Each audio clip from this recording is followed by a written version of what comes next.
Ginuwasak sang US military ang naval ships ng Iran dalang 16 nga mine layers o kun barko nga ginagamit sa pagmina malapit sa Strait of Hormuz. Isa sa pinaka-importante nga lagyan kung sa din ginabiyahe ang 1/5 nga krudo sa bilog nga kalibutan. Ang nasabit nga strike parte sa military action sang pungsod sa din nagpaandam si US Secretary Pete Hegseth sang malala nga pagpangatake. Base sa report, nagapati ang US intelligence assets nga nagahanda ang Iran para sa posibleng pagpadala sang naval mine sa Strait of Hormuz.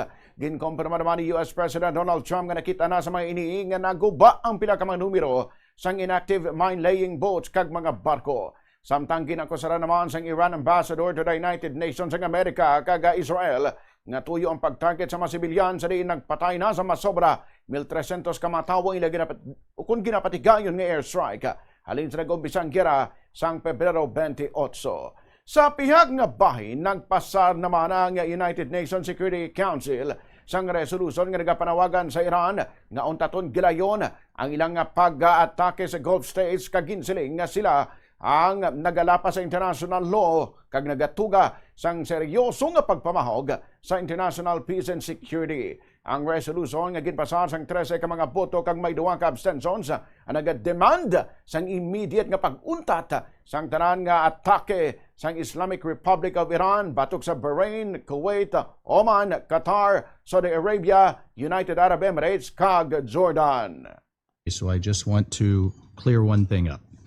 The accusation that this resolution put forward by the Kingdom of Bahrain, supported by every member of the GCC, and I see all of them here today, and supported by 135 countries, the most co-sponsors of a UN Security Council resolution ever, was somehow manipulated by 1 or 2 countries is laughable. We urge Iran to hear the voice of the Council, of this resolution that saw no opposition today, and of the entire international community.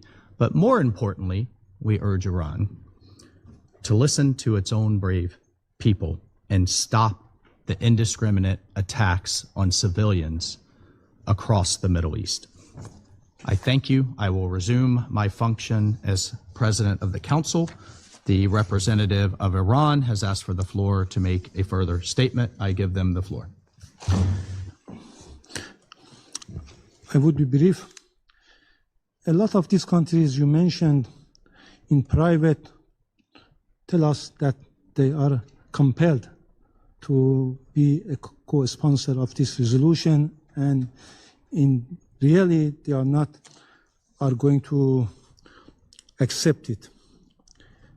As I stated in my statement, it is an illegal and legitimate and aggressive war imposed on my country by the regime of the United States and Israel. The United States has violated UN Charter and fundamental principles of international law. Iran is the victim of this war.